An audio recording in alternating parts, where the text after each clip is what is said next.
Friends, in this video I'm going to teach you 27 common Turkish phrases with English translation. These phrases, or you can say words, are used every day. So watch the video completely and let's get started.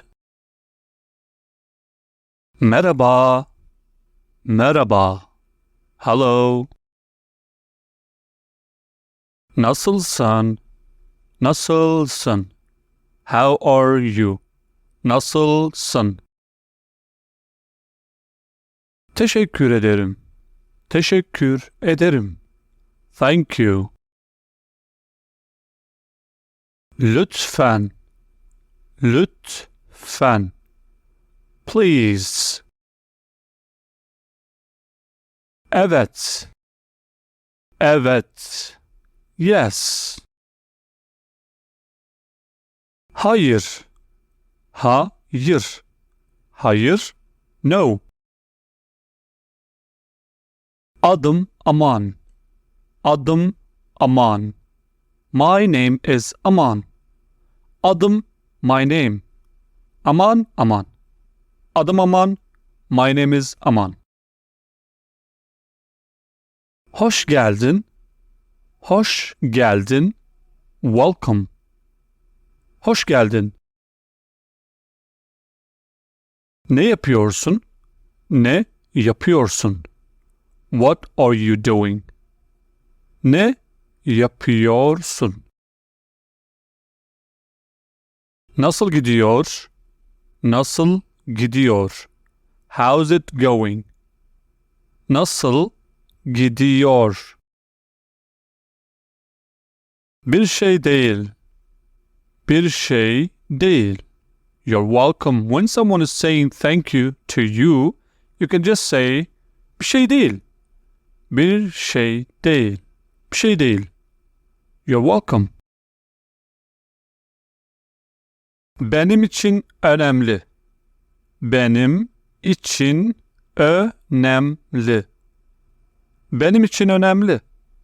It's important to me. Benim için önemli. Ne kadar? How much? Ne kadar? Ne kadar? Ne kadar? How much? Sağ ol. Sağ ol. Thanks. Sağ ol. Anlamıyorum. Anlamıyorum. I don't understand. Anlamıyorum. Anlamıyorum. Yardım edebilir misin? Yardım edebilir misin? Can you help me? Yardım edebilir misin?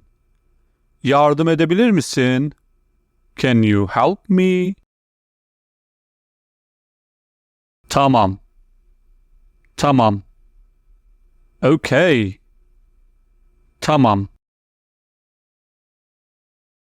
İyi günler. İyi günler. Goodbye. İyi günler has two translations. One is for have a good day. And when you want to say goodbye, you say iyi günler. İyi günler. İyi akşamlar. İyi akşamlar. Good evening. Good evening. Görüşürüz. Görüşürüz. Görüşürüz. See you. See you. Görüşürüz. Nerede? Nerede? Nerede? Where?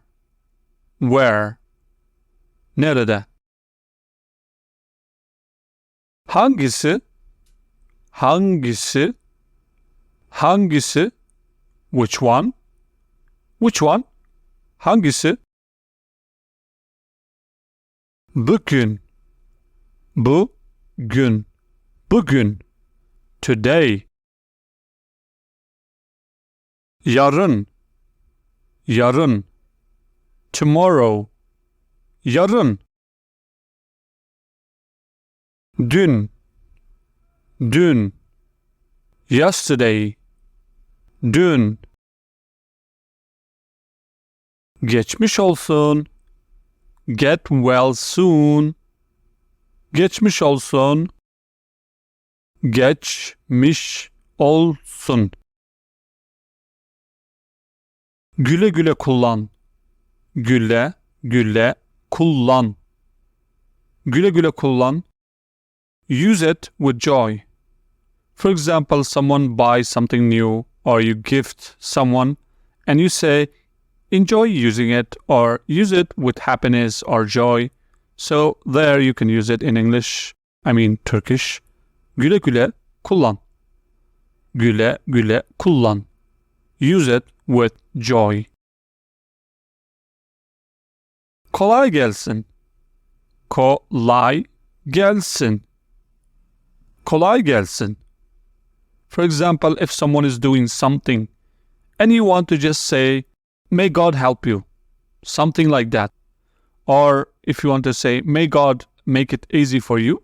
So there in Turkish you can say, kolay gelsin. Kolay gelsin. So that's it for this video.